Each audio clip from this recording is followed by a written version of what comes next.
বিসমিল্লাহির রহমানির রহিম।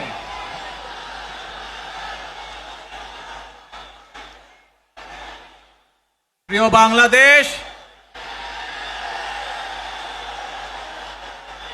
উপস্থিত প্রিয় মুরব্বীবর্গ, মঞ্চে উপস্থিত জাতীয় নেতৃবৃন্দ,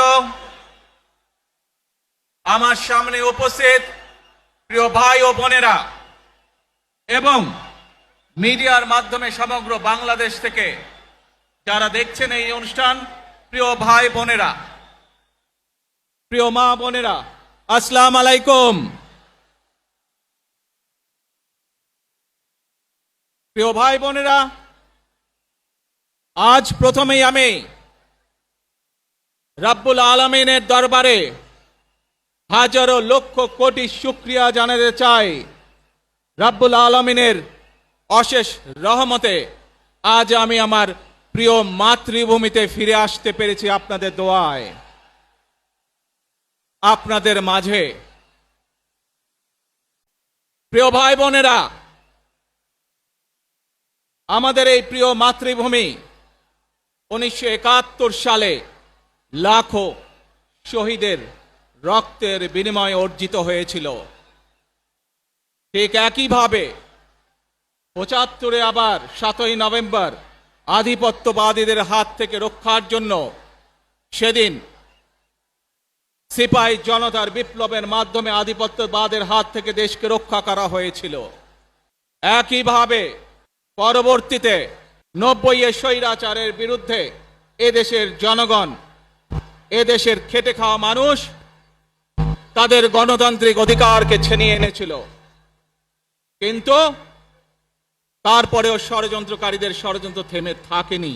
আমরা তারপর দেখেছি 2024 সালে, 71 সালে এই দেশের মানুষ যেমন স্বাধীনতা অর্জন করেছিল, 2024 সালে এদেশের ছাত্র জনতা সহ সর্বস্তরের মানুষ, কৃষক, শ্রমিক, গৃহবধূ, নারী, পুরুষ, মাদ্রাসার ছাত্র সহ দল মত নির্বিশেষে, শ্রেণী পেশা নির্বিশেষে সকল মানুষ সেদিন 2024 সালের 5ই আগস্ট এই দেশের স্বাধীনতা এবং সার্বভৌমত্বকে রক্ষা করেছিল।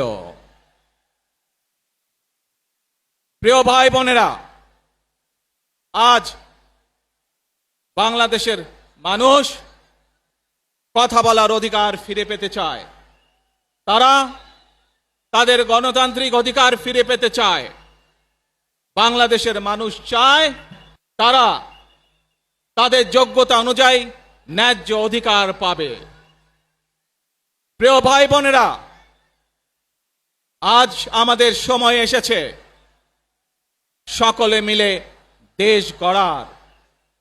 এই দেশে যেমন পাহাড়ের মানুষ আছে, এই দেশে একইভাবে সমতলের মানুষ আছে। এই দেশে মুসলমান, বৌদ্ধ, খ্রিস্টান, হিন্দু সহ বিভিন্ন ধর্মের মানুষ বসবাস করে। আমরা চাই সকলে মিলে এমন একটি বাংলাদেশ গড়ে তুলব আমরা, যেই বাংলাদেশের স্বপ্ন একজন মা দেখেন, অর্থাৎ একটি নিরাপদ বাংলাদেশ আমরা গড়ে তুলতে চাই। যে বাংলাদেশে একজন নারী, একজন পুরুষ, একজন শিশু যেই হোক না কেন, নিরাপদে ঘর থেকে বের হলে নিরাপদে ইনশাআল্লাহ ঘরে আবার ফিরে আসতে পারে। প্রিয় ভাই বোনেরা, এই দেশের জনসংখ্যার অর্ধেক নারী, 4 কোটিরও বেশি তরুণ প্রজন্মের সদস্য, 5 কোটির মতন শিশু, 40 লক্ষের মতন প্রতিবন্ধী মানুষ রয়েছেন, কয়েক কোটি কৃষক, শ্রমিক রয়েছেন। এই মানুষগুলোর একটি প্রত্যাশা আছে এই রাষ্ট্রের কাছে, এই মানুষগুলোর একটি আকাঙ্ক্ষা আছে এই দেশের কাছে। আজ আমরা সকলে যদি ঐক্যবদ্ধ হই, আজ আমরা যদি সকলে প্রতিজ্ঞাবদ্ধ হই, তাহলে আমরা এই লক্ষ কোটি মানুষের সেই প্রত্যাশাগুলো পূরণ করতে পারি ইনশাআল্লাহ। প্রিয় ভাই বোনেরা, ৭১ সালে আমাদের শহীদরা নিজের জীবন উৎসর্গ করেছিলেন এই রকম একটি বাংলাদেশ গঠনের জন্য। বিগত 15 বছর স্বৈরাচারের বিরুদ্ধে শত শত হাজারো গুম খুনের শিকার হয়েছে শুধু রাজনৈতিক দলের সদস্য নয়, নিরীহ মানুষও প্রতিবাদ করতে গিয়ে অত্যাচার নির্যাতনের শিকার হয়েছে, জীবন দিয়েছে। 2024 সাল মাত্র সেদিনের ঘটনা। কিভাবে আমরা দেখেছি আমাদের তরুণ প্রজন্মের সদস্যরা কিভাবে নিজের জীবন উৎসর্গ করেছে দেশের এই স্বাধীনতা এবং সার্বভৌমত্বকে রক্ষা করার জন্য। প্রিয় ভাই বোনেরা, কয়েকদিন আগে এই বাংলাদেশের 24-এর আন্দোলনের এক সাহসী প্রজন্মের এক সাহসী সদস্য ওসমান হাদিকে হত্যা করা হয়েছে। ওসমান হাদি শহীদ হয়েছে। প্রিয় ভাই বোনেরা, ওসমান হাদি চেয়েছিল এই দেশের মানুষের জন্য গণতন্ত্র প্রতিষ্ঠিত হোক, এই দেশের মানুষের গণতান্ত্রিক অধিকার প্রতিষ্ঠিত হোক, এই দেশের মানুষ তাদের গণতান্ত্রিক এবং অর্থনৈতিক অধিকার ফিরে পাক। আজ 24-এর আন্দোলনে যারা শহীদ হয়েছেন, ওসমান হাদি সহ ৭১-এ যারা শহীদ হয়েছেন, বিগত স্বৈরাচারের সময় বিভিন্নভাবে খুন গুমের শিকার হয়েছেন, এই মানুষগুলোর রক্তের ঋণ যদি শোধ করতে হয়, আসুন আমরা আমাদের সেই প্রত্যাশিত বাংলাদেশ গড়ে তুলব, যেখানে আমরা সকলে মিলে কাজ করব, যেখানে আমরা সকলে মিলে আমাদের প্রত্যাশিত বাংলাদেশকে গড়ে তুলব। প্রিয় ভাই বোনেরা, বিভিন্ন আধিপত্যবাদ শক্তির গুপ্তচরেরা বিভিন্নভাবে ষড়যন্ত্রে এখন লিপ্ত রয়েছে। আমাদেরকে ধৈর্যশীল হতে হবে, আমাদেরকে ধৈর্য ধারণ করতে হবে। বিশেষ করে তরুণ প্রজন্মের যে সদস্যরা আছেন, আপনারাই আগামী দিন দেশকে নেতৃত্ব দিবেন, দেশকে গড়ে তুলবেন। এই দায়িত্ব তরুণ প্রজন্মের সদস্যদেরকে আজ গ্রহণ করতে হবে, যাতে করে এই দেশকে আমরা সুন্দরভাবে গড়ে তুলতে পারি। শক্ত ভিত্তির উপরে গণতান্ত্রিক ভিত্তি, শক্তিশালী অর্থনৈতিক ভিত্তির উপরে যাতে এই দেশকে আমরা গড়ে তুলতে পারি। প্রিয় ভাই বোনেরা, আমার সাথে আজকে মঞ্চে এখানে বহু জাতীয় নেতৃবৃন্দ বসে আছেন। আসুন আজকে আমরা দুহাত তুলে আল্লাহর দরবারে দোয়া করে আল্লাহর রহমত আমরা চাই। যে সকল জাতীয় নেতৃবৃন্দ এই মঞ্চে আছেন, মঞ্চের বাইরে যে সকল জাতীয় আরো নেতৃবৃন্দ আছেন, আমরা সকলে মিলে এই দেশকে নেতৃত্ব দিয়ে আমাদের বাংলাদেশের জনগণের প্রত্যাশিত সেই বাংলাদেশকে আমরা গড়ে তুলতে চাই। আমাদেরকে যে কোনো মূল্যে আমাদেরকে এই দেশের শান্তি শৃঙ্খলা রক্ষা করতে হবে। যে কোনো উস্কানির মুখে আমাদেরকে ধীর শান্ত থাকতে হবে। প্রিয় ভাই বোনেরা, আমরা দেশের শান্তি চাই, আমরা দেশের শান্তি চাই, আমরা দেশের শান্তি চাই। প্রিয় ভাই বোনেরা, মার্টিন লুথার কিং নাম শুনেছেন না আপনারা? নাম শুনেছেন তো আপনারা? মার্টিন লুথার কিং, তার একটি বিখ্যাত ডায়লগ আছে, আই হ্যাভ এ ড্রিম। আজ এই বাংলাদেশের মাটিতে দাঁড়িয়ে আপনাদের সকলের সামনে আমি বলতে চাই, বাংলাদেশ জাতীয়তাবাদী দলের একজন সদস্য হিসাবে আপনাদের সামনে আমি বলতে চাই, I have a plan for the people of my country, for my country. আজ এই পরিকল্পনা দেশের মানুষের স্বার্থে, দেশের উন্নয়নের জন্য, দেশের মানুষের ভাগ্যের পরিবর্তনের জন্য যদি সেই প্ল্যান, সেই কার্যক্রম, সেই পরিকল্পনাকে বাস্তবায়ন করতে হয়। প্রিয় ভাই বোনেরা, এই জনসমুদ্রে যত মানুষ উপস্থিত আছেন, এই সারা বাংলাদেশে গণতন্ত্রের শক্তি যত মানুষ উপস্থিত আছেন, প্রত্যেকটি মানুষের সহযোগিতা আমার লাগবে। প্রত্যেকটি মানুষের সহযোগিতা আমাদের লাগবে। আপনারা যদি আমাদের পাশে থাকেন, আপনারা যদি আমাদেরকে সহযোগিতা করেন, ইনশাআল্লাহ আমরা আই হ্যাভ এ প্ল্যান বাস্তবায়ন করতে সক্ষম হব।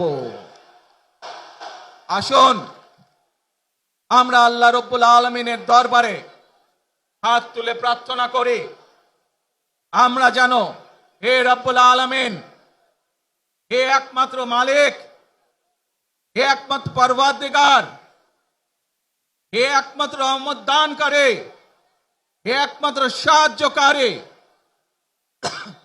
আজ আপনি যদি আমাদেরকে রহমত দেন, তাহলে আমরা এই দেশের মানুষ কঠোর পরিশ্রম করার মাধ্যমে আমাদের প্রত্যাশিত বাংলাদেশকে গড়ে তুলতে পারবো। আজ যদি আল্লাহর রহমত এই দেশ এবং এই দেশের মানুষের পক্ষে থাকে, আল্লাহর সাহায্য, আল্লাহর দয়া এই দেশের মানুষের উপরে, এই দেশের উপরে থাকে, ইনশাআল্লাহ আমরা আমাদের প্রত্যাশিত বাংলাদেশ গড়ে তুলতে সক্ষম হব। প্রিয় ভাই বোনেরা, আজ আসুন আমরা সকলে মিলে প্রতিজ্ঞা করি, আমরা সকলে মিলে প্রতিজ্ঞা করি যে ইনশাআল্লাহ আগামী দিনে দেশ পরিচালনার দায়িত্বে যারা আসবে, আমরা সকলে নবী করিম সাল্লাল্লাহু আলাইহি সাল্লামের যে ন্যায়পরায়ণতা, সেই ন্যায়পরায়ণতার আলোকে আমরা দেশ পরিচালনার সর্বোচ্চ চেষ্টা করব। প্রিয় ভাই বোনেরা, আজ আপনারা জানেন, এখান থেকে আমি আমার মা দেশনেত্রী খালেদা জিয়ার কাছে যাব। একটি মানুষ, যে মানুষটি এই দেশের মাটি, এই দেশের মানুষকে নিজের জীবনের থেকেও বেশি ভালোবেসেছেন, তার সাথে কি হয়েছে আপনারা প্রত্যেকটি মানুষ সে সম্পর্কে অবগত আছেন। সন্তান হিসাবে আপনাদের কাছে আমি চাইবো, আজ আল্লাহর দরবারে আপনারা দোয়া করবেন, যাতে আল্লাহ ওনাকে তৌফিক দেন, উনি যাতে সুস্থ হতে পারেন। প্রিয় ভাই বোনেরা, সন্তান হিসাবে আমার মন আমার মায়ের বিছানার পাশে পড়ে আছে সেই হাসপাতালের ঘরে, কিন্তু সেই মানুষটি যাদের জন্য জীবনকে উৎসর্গ করেছে, অর্থাৎ আপনারা এই মানুষগুলোকে, যাদের জন্য দেশনেত্রী খালেদা জিয়া জীবন উৎসর্গ করেছেন, নিজের জীবন, সেই মানুষগুলোকে আমি কোনোভাবেই ফেলে যেতে পারি না। এবং সেজন্যই আজ হাসপাতালে যাবার আগে আপনাদের প্রতি সহ টেলিভিশনগুলোর মাধ্যমে যারা সমগ্র বাংলাদেশে আমাকে দেখছেন, আপনাদের সকলের কাছে কৃতজ্ঞতা প্রকাশ করার জন্য আজ আমি এখানে দাঁড়িয়েছি আপনাদের সামনে। প্রিয় ভাই বোনেরা, আসুন আমাদেরকে আজকে নিশ্চিত করতে হবে, আমরা যে ধর্মের মানুষ হই, আমরা যে শ্রেণীর মানুষ হই, আমরা যে দলেরই রাজনৈতিক দলের সদস্য হই অথবা একজন নির্দলীয় ব্যক্তি হই, আমাদেরকে নিশ্চিত করতে হবে যে কোনো মূল্যে আমরা আমাদের এই দেশের শান্তি শৃঙ্খলাকে ধরে রাখতে হবে। যে কোনো মূল্যে যে কোনো বিশৃঙ্খলাকে পরিত্যাগ করতে হবে। যে কোনো মূল্যে আমাদেরকে নিশ্চিত করতে হবে যাতে মানুষ নিরাপদ থাকতে পারে। শিশু হোক, নারী হোক, পুরুষ হোক, যে কোনো বয়স, যে কোনো শ্রেণী, যে কোনো পেশা, যে কোনো ধর্মের মানুষ যেন নিরাপদ থাকে, এই হোক আমাদের চাওয়া আজকে। প্রিয় ভাই বোনেরা, আসুন প্রিয় ভাই বোনেরা, সবাই মিলে আজ আমরা প্রতিজ্ঞাবদ্ধ হই, সবাই মিলে করব কাজ। জোরে আরো, সবাই মিলে করব কাজ, কর্মমোদের বাংলাদেশ। ইনশাআল্লাহ আপনাদের সকলের কাছে দোয়া আছে, আবারও সকলকে যে কোনো মূল্যে দেশে শান্তি শৃঙ্খলা রক্ষার আহ্বান জানিয়ে যে কোনো বিশৃঙ্খলাকে পরিহার করে ধৈর্যের সাথে মোকাবেলা করার আহ্বান জানিয়ে আমার বক্তব্য শেষ করছি। আবারও আপনাদের কাছে কৃতজ্ঞতা প্রকাশ করছি আজকে আমাকে এইভাবে বরণ করে নেওয়ার জন্য। আল্লাহ হাফেজ। বাংলাদেশ জিন্দাবাদ, বাংলাদেশ জাতীয়তাবাদী দল জিন্দাবাদ। আসসালামু আলাইকুম।